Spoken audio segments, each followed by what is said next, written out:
So with no further ado, I think I'm just going to read here as some sort of introduction. I would like to introduce the candidates, and then we're going to invite Radu to start. So Radu Serrano Iova is currently a member of code research at the Team DigiGov lab in Estonia. So he's based in Estonia, and he's also a research fellow at e-Governance Academy in Estonia as well. He's now finishing his Erasmus Mundus Masters in public sector and innovation at Universiteit Leuven in Belgium. Before that, he studied at Münster and also in Estonia. Well, I'm guessing he finished his semesters in Estonia already. I'm sorry that I'm just reading this, but the information is not here. But Radu, we will tell you where he's from. As far as I remember, he's from Latin America, and I don't want to bet now. But he's going to tell where he's from. And Marcela, she's from Indonesia, and she's currently working as head of operations at Helpster in Indonesia. She completed her Erasmus Mundus Masters in Research and Innovation in Higher Education at University Krems in Austria, also in Finland and China in 2016. So she finished a little while ago, and Radu is now still finishing his masters. So with no further ado, I would like to invite Radu to the floor, and then I'm gonna open his presentation here. So you can go ahead, Radu. So I'll try to make it brief because I'm using data and I don't know how much I have. I tried to connect to a local Wi-Fi, but it didn't work out. Anyway, good morning, everyone. Thanks for being here. My name is Radu Antonio Serrano Iova. I'm an EMA Vice President candidate, and I'm originally from Panama. I'm also Romanian from origin. As Tiago said, my Erasmus Mundus master degree is innovation in the public sector and e-governance. It started in Belgium, progressed in Germany, and now is in Estonia. Can you go to the next slide, Tiago, please? So, as I mentioned here, these are all the countries that I consider or have considered my home in the past few years. I've lived some time in Switzerland before my Erasmus, and as I said, I'm now based in Estonia. I've been a member of EMA since 2007, since the beginning of my master, and an active participant since the beginning of 2018, because the first semester I didn't know who was who, what was what. I met the current steering committee in their first event as change makers in Leuven. So that's what pushed me to become a more active volunteer since then. My time as an EMA active volunteer has been spent in one of two groups, either the comms teams or the professional development strategic team. For the comms teams, I've been a proofreader, and I've created a couple of informative bulletins. For the PG professional development team, I've been working under Dr. Nadan on various secret projects, trying to take over the world. No, I'm sorry, trying to make EMA better, in the sense, for example, the professionalizing EMA project, trying to come up with standards and guidelines for all of us, or at least for those that are active enough, so that we may bring the association out of, so to speak, obscurity and toward a higher level of recognition in the international sphere. Tiago, next one, please. So here you have some of my qualities and skills, why I believe I would be a great fit to be vice president of EMA. I'm objective driven. I've always looked toward new responsibilities. My time as an Erasmus Mundus has been shared between my classes and always my internships. Starting from the second semester, I always interned someplace, somewhere. I mean, it was not only for the fact of responsibility, but to learn new things and meet new people and have develop a career that could progress after the Erasmus Mundus. I'm intercultural and international, background from 2 different countries. I've lived in other places. I'm professionally multilingual. I speak 5 languages, and I do wish to learn many others. I've started learning Chinese and Japanese and German. These are my next languages on my to-do bucket list. I'm a perpetually a student and a teacher. Everything new I learn, and I try to convey to other people, to adapt it, to see how it fits together, even though it might be applicable to a specific type or a specific area. I try to modify it for new areas, new focuses. And I'm an international networker. I've been working for the past 7 years in both the public and private sectors internationally.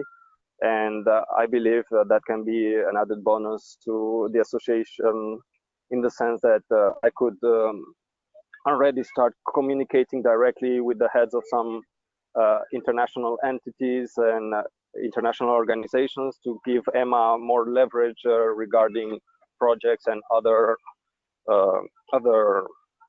events. Could you go to the next one, please, Tiago?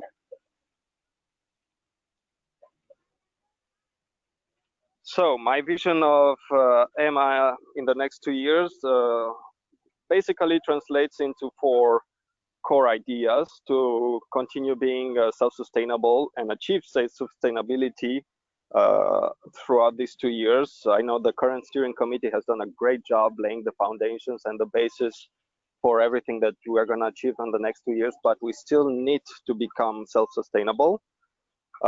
We must remain and expand our focus on our members, because that's the core idea. We work for the members of the association to try to give you new opportunities, new events, a professional life, career after your Erasmus Mundus, to maintain contact with one another, to do something that could improve each and every one of our lives. Next would be an alliance and collaboration cultivator. EMA must spearhead all these efforts of trying to create new alliances, not only with academia, but also from the public and the private sector, and not for its own benefit, but for the benefit of the members. And the last cherry on top of everything is the international spotlight. I mean, everybody has heard of Erasmus, and most of them think that's like only one semester where you party hard and you come back home and you experience another country and etc. And that's the impression I've seen around here in Europe. But for example, in my own home country, Panama, nobody even heard of Erasmus, or specifically the Erasmus Mundus master degrees or doctoral programs. So to improve the relations between our association and new candidates and past candidates, I believe we should become much more active into the international sphere and let everybody know what Erasmus is all about, what the association is all about. And as you can see, I've diagrammed all of this as a circular cycle in which every one of these items supports the other one. So the fact that it's going to be international spotlight also helps to the self-sustainability. The self-sustainability helps member focus.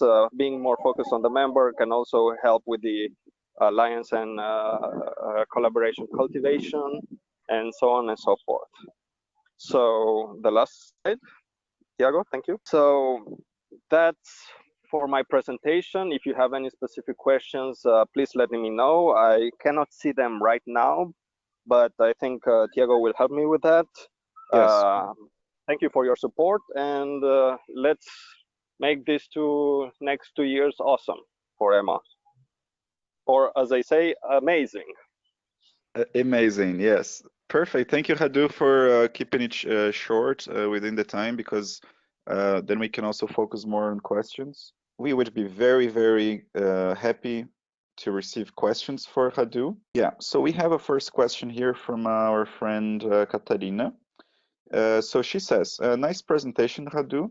I have one curiosity. Can you give us an example for collaborators you would like to approach first, and how would you do that? So she's asking specifically about what you mean by collaborators and how would you like to approach them? Okay, thank you, Katarina. I'm gonna be a very good politician and dodge that question a little bit, just saying the fact that this is not my individual effort. I will have to discuss it if I'm elected with the president elected and try to see which institution or which program would be the best one to approach first. So off the top of my head, we could, there are so many. I mean, we could either focus on the ones in Europe, we could start focusing on Asia, we could start focusing on America. So again, I'll be a very good politician and try to dodge the question and say that it will be discussed, and according to the necessities of the association and what we as managing board can come up with and connect faster with, that would be the best choice and to connect first.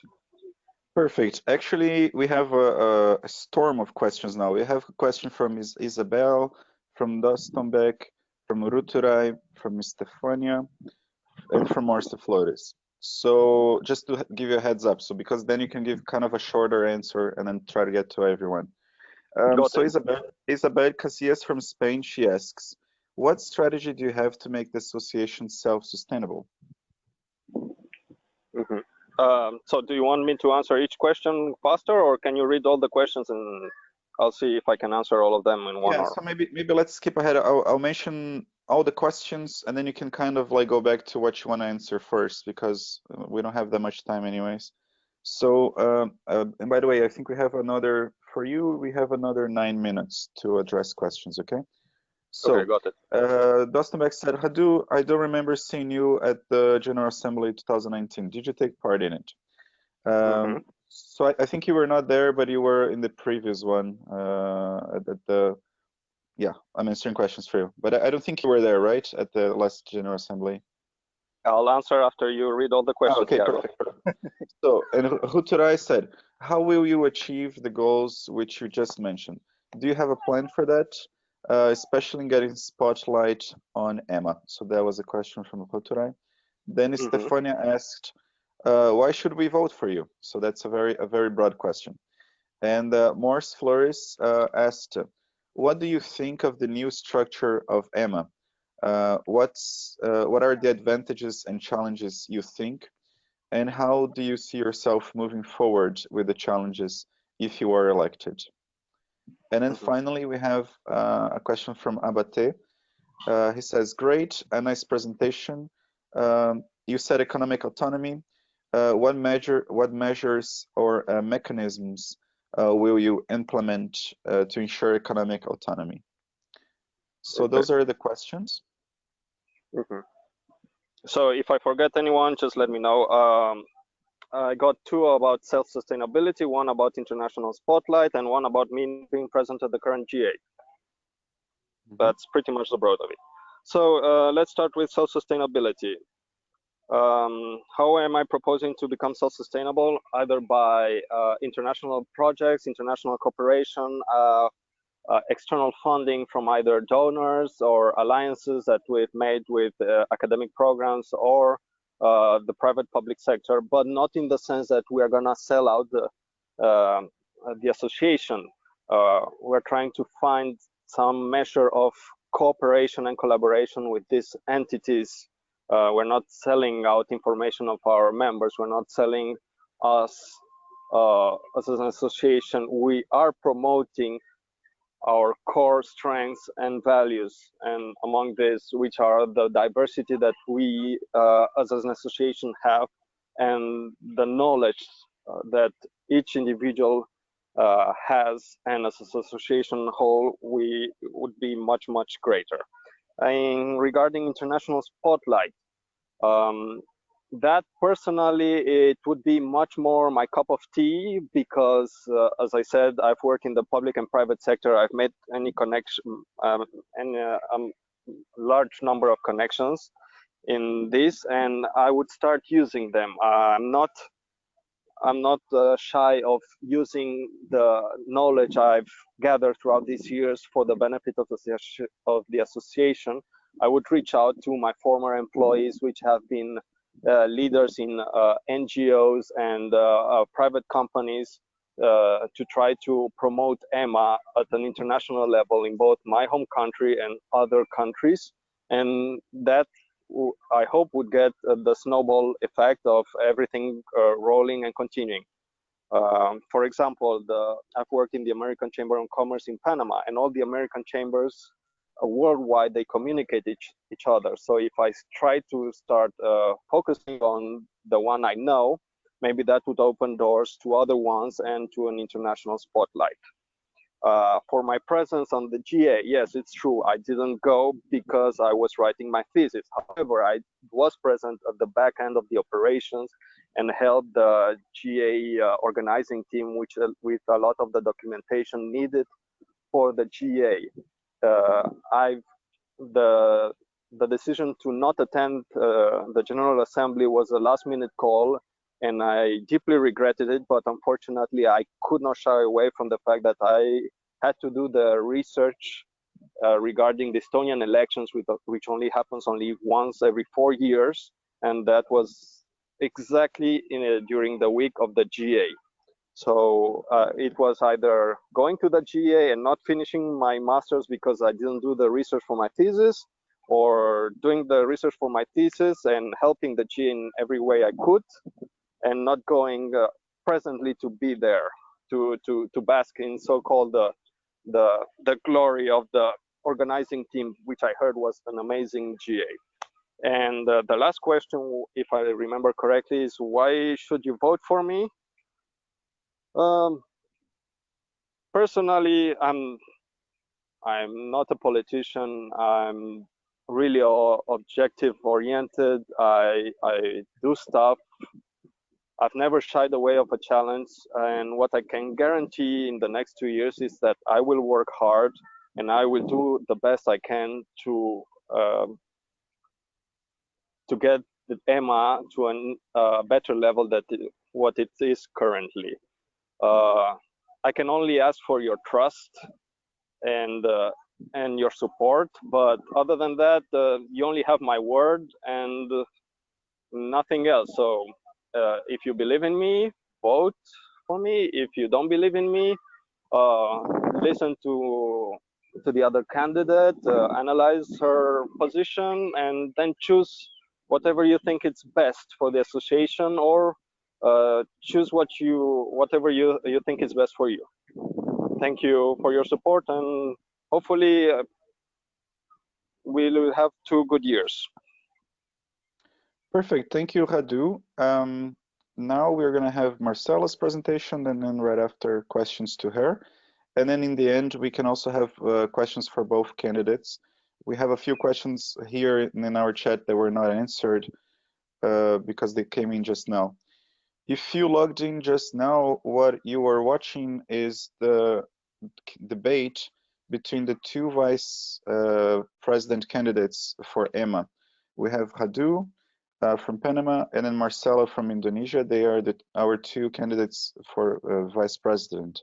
So with no further ado, I would like to invite Marcela. This here is Thiago speaking. I think we're going to have many voices today, so that I'm one of them. I'm Thiago, and Marcela, you're going to have then 10 minutes to present, and then we have questions for you. Okay, so you can start now. All right. Hello, everyone. My name is Marcela Husen, and I'm from Jakarta, Indonesia. I think I already know some of you because I think we met during the GA this year. And I graduated from Marihe program as Master in Research and Innovation in Higher Education in 2016. I previously studied in the University of Krems in Austria, and then University of Tampere in Finland, and then Beijing Normal University in China.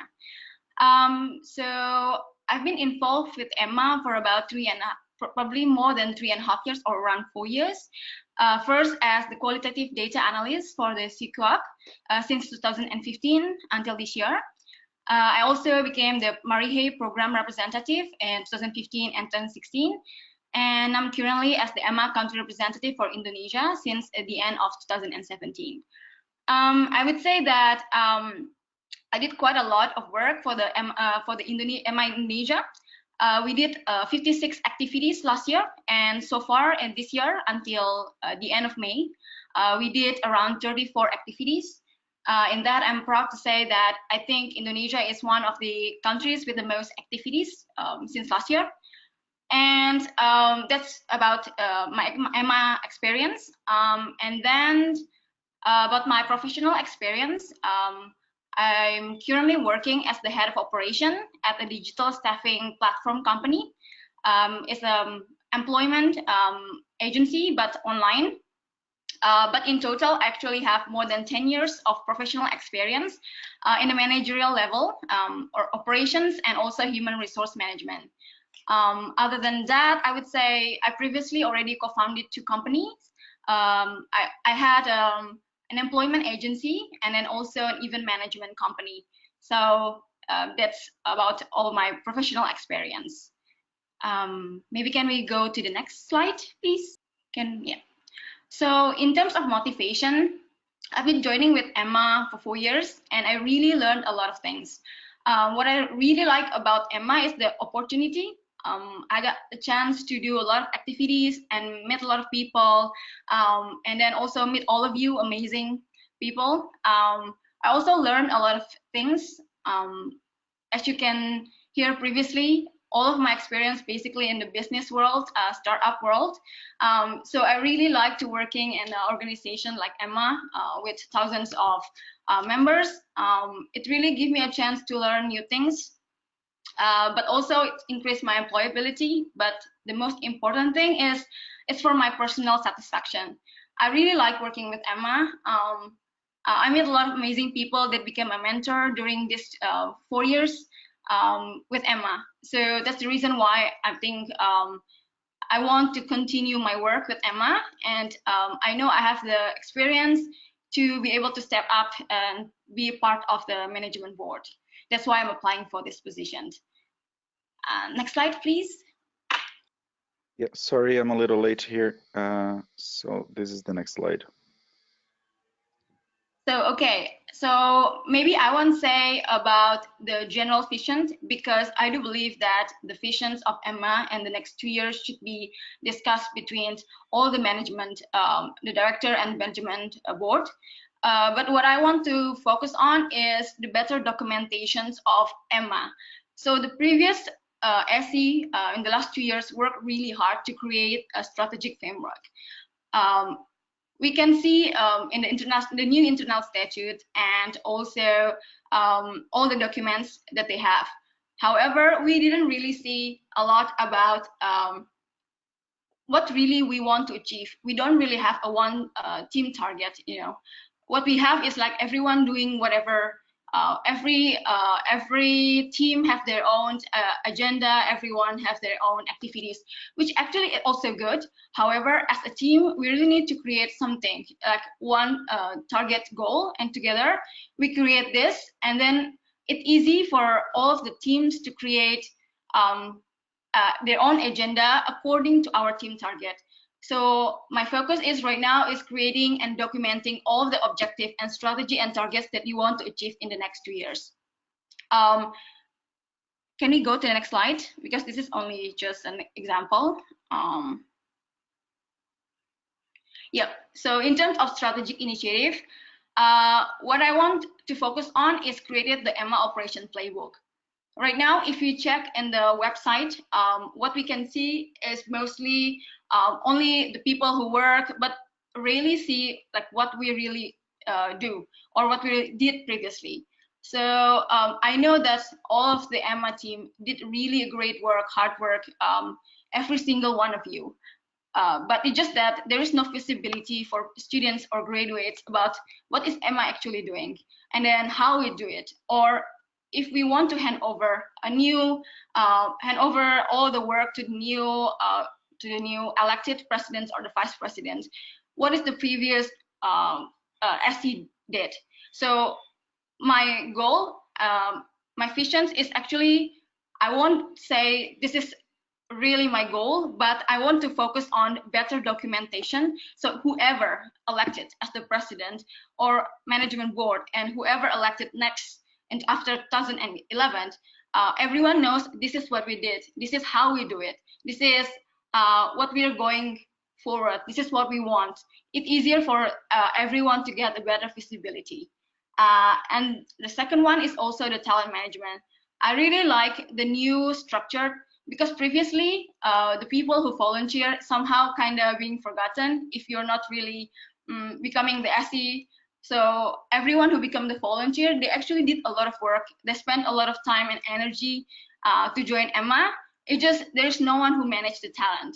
So I really like with the new structure, they have the head of talent management, and I really want to focus to build the process and develop the people, which I think is very important for EMA. So I wouldn't say I have specific goals, but what I want to say is just I will help whoever becoming the elected president and support them to create a better process, because right now we are in a transition period, and I think it's better for us in these 2 years to have a better documentations of process. I think that's all. So perfect, Marcela. Thank you for keeping it short. Now we're going to have then 10-minute questions for Marcela. So I would like to welcome everyone to send questions now for her. We have a question from Morris Flores, our EMA colleague who lives in Switzerland. He says, Marcela, how do you motivate members or of your team? And how can you tell us the last time you have the compromise to compromise your personal interest vis-a-vis your team's interest, and how did you deal with it? Okay, so it's a long question. Did you get it, the question? Yes. So Should basically, I answer? starting off, so starting with how do you motivate your members? Okay, so how do I motivate them? The first one, for the director, I will have the one-on-one development review. I think it's very important. Everyone knows what is their strengths and weaknesses, and it's easier for us, whoever elected as the presidents of the vice president, to be monitor all that director, what is actually motivate them and what types of things that demotivate them. By doing this one-on-one development review, we know who is going to, we say, churn or going to no show to at work. By keeping this review every month, it's easier for the presidents and vice presidents to know how can we motivate each of our director and what is their challenges, and from there we can help them to face the challenges. That's the first question. And I think the second question is related to how I manage my personal objective and the team objective. I think that's the reason why we need to develop the one team target in the beginning. So if we already have one team goals, it's easier for us to make a decision later. Right now, everyone have their own agenda, and that's the reason why we don't know which one we need to choose. And then sometimes people can push their own agenda. But if we already decided in the beginning and everyone already agree, it's easier for us to make a decision later and to not face these difficulties in the future. Thank you. Perfect. Yeah. So we have, unfortunately, I have to read out the questions because we cannot share visually here, but we have a lot of questions here. I think I'm going to do the same as I did for Radu. I'm going to read questions first, and then maybe you can take notes, Marcela, because then you can choose where to focus your answers. Okay. So, do you hear me, Marcela? Yes, I'm just muted. Okay, perfect. So I'm gonna read like all the questions we have so far, which is a lot of text actually. So Katarina Heil says, "Thank you, Marcela. I like your idea focusing on documentation. Can you maybe share your first idea on how to do that? I know that it needs to be planned, but it would be great to hear your current thoughts. Thank you very much." Then our colleague Opeyemi from Spain says, just a second. The office of the vice president with regard to the new EMA. structure will need to spearhead the financial self-sufficiency of the association. How prepared are you for this task? Oh, because I'm sorry, because this person, I think he copied and pasted, so it's just a second. With regards to the EMA new structure, we'll need to spearhead the financial self-sufficiency of the association. How prepared are you for this task? Okay. So then Prashant asks, Marcela, with your full-time job, how flexible are you with giving dedicated hours for EMA work? Then Abate asks, lovely presentation. Question number 1. What major challenges will you expect as a vice president? And how will you manage these challenges? Then Dario from Colombia says, how would you approach the European Commission and oh my God, he used an acronym that I'm nervous now to use. It's the European Commission director. Oh my God, how is that? The one that deals with arts and education. So the people that manage Erasmus Mundus. I forgot the name now. So how would you approach the European Commission, responsible for Erasmus Mundus, to emphasize the value of our work? So then Kate Ramil has questions for both after the candidates. So both candidates. So maybe now Marcela can answer, and then after Radu can also think of those questions. So first question, how are you going to balance your professional work and the demands of one of the biggest associations in the world? Second, what will the first thing be that you're going to implement once in position? So third, if your idea is great, but it clashes with the president of EMA, how are you going to stand on your ground at the same time and maintain peace in the team? So fourth question from Kate, and then this is the last one. What do you think is the best asset of EMA, and how are you going to maximize it? So I think this is a lot of questions, and then Marcela, you can focus on them now. Okay, well, thank you very much for all the questions. So let me check first which one I can answer. Okay, so the idea how to better documentations. First is to decide which one is the most important for us. For example, the previous one already decided in the international statutes, for example, GA is one of the most important thing that we need to do. So, but right now there is no standard operating procedure for that. I can start from that. And also, for example, the elections of the presidents and the vice presidents. Unfortunately, for example, unfortunately, I received the confirmation to be join this debate just 1 hour before this meeting, so I'm not really prepared. But we can make an improvement later by creating the standard operating procedures. So I will start from the most important thing for EMA first, like GA or the elections, and also the key responsibility for each director, especially the new team that is just new created, for example, the talent management or the project support. In terms of the major challenges as the VP, I think it's the same as in other managerial positions, is to manage all the differences and the agenda from everyone. And that's the reason why I said it's better to create again one team target. If we already have the one goal, it's easier for us to manage the differences, different ideas and perspective later. Because in the end, we all want to achieve the same goal together, right? And then how flexible? Sorry, I think Kate, first thing you want to do, I think the same, better documentation.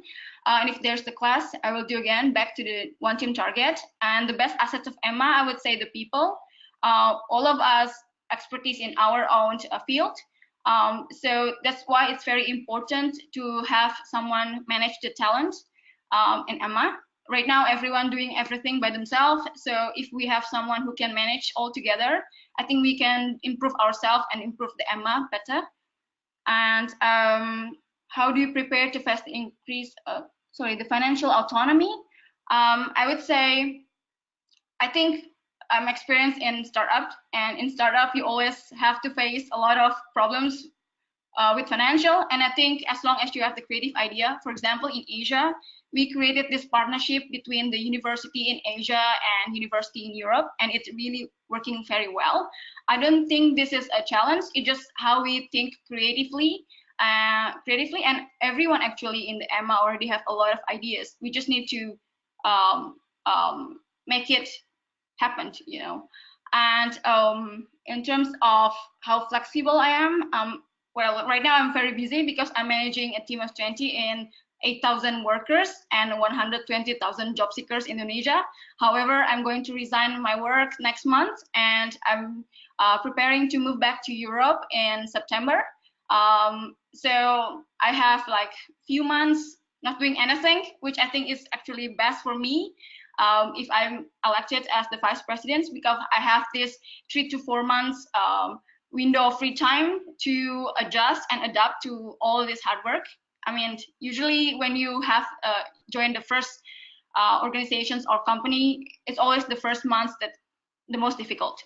As long as you already adjust yourself and you already make better process and documentations, the next month will be easier for me. So I don't think it's a problem. I think I already answered everything. Yeah, perfect. So we're right on time. We have then officially another 10 minutes for this webinar to keep going.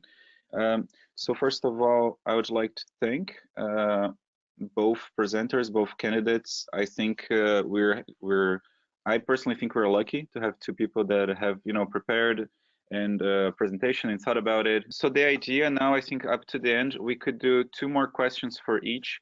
We could count, so 2 minutes for Radu now, then 2 minutes for Marcela, and then do that once again. Yeah, so Kate Ramiu had, she sent 4 questions, and she said that both were for both of you. So you could take 2 minutes addressing one of them. So I'm just gonna read quickly.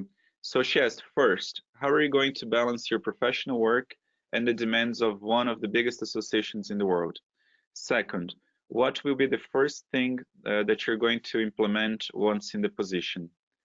Third, if your idea is great but it clashes with the president of EMA, how are you going to stand on your ground and at the same time maintain peace in the team?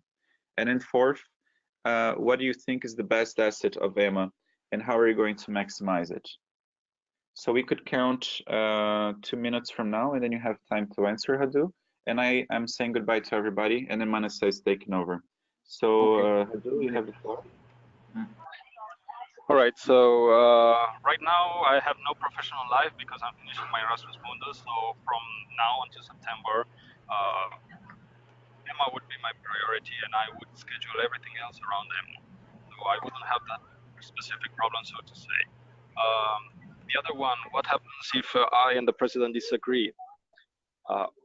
We are not working for ourselves. It's not like I have a hidden agenda or the president has a hidden agenda. We should be working together toward the benefit of the whole association and all of the members. If we disagree, we might disagree on how to, let's say, implement something, but there are always ways to try to mitigate or try to dialogue with each other and see what the pros and cons, and finally get a real good solution for all the members. And I would say that we could also use the input from the other board members. I mean, the role of the president and the vice president should not be considered as separate to people worrying over the power of the organization, because that's not the idea of the new institutional organization. Regarding, well, this would be my 2 questions. Do I have any more time left?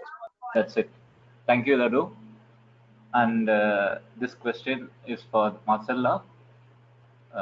So one of the questions is, why should we vote for you? That's the first question. And the second question is, in a couple of your slides, you mentioned no information was out.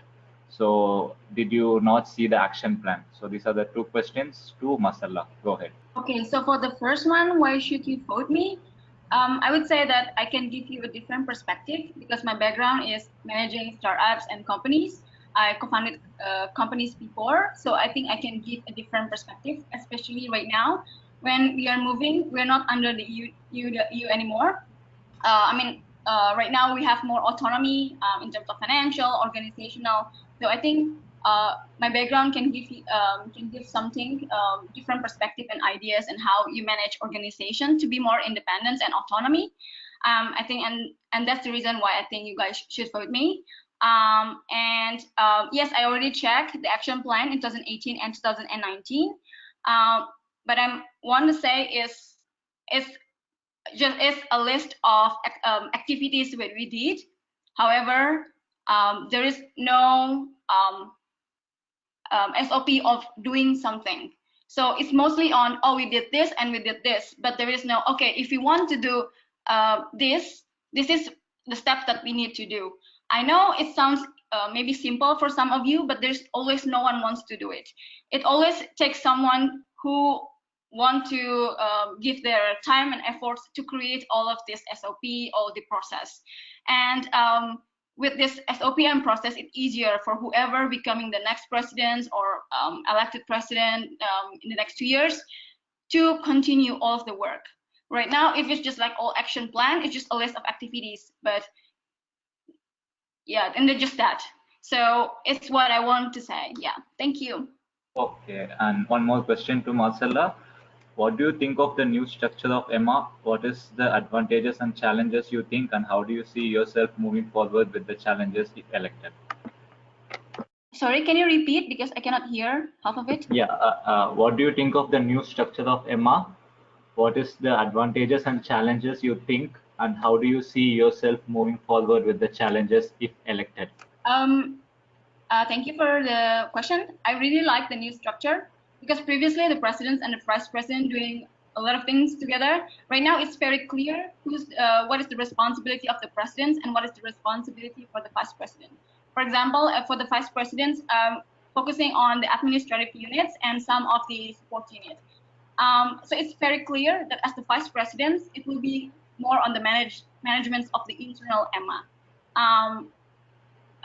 And one of the first challenges is to, first, for example, the new units that are new, like the talent management and the project support. So we have to think how we're going to build the team. And then what is the differences between the support team and maybe like the partner development team.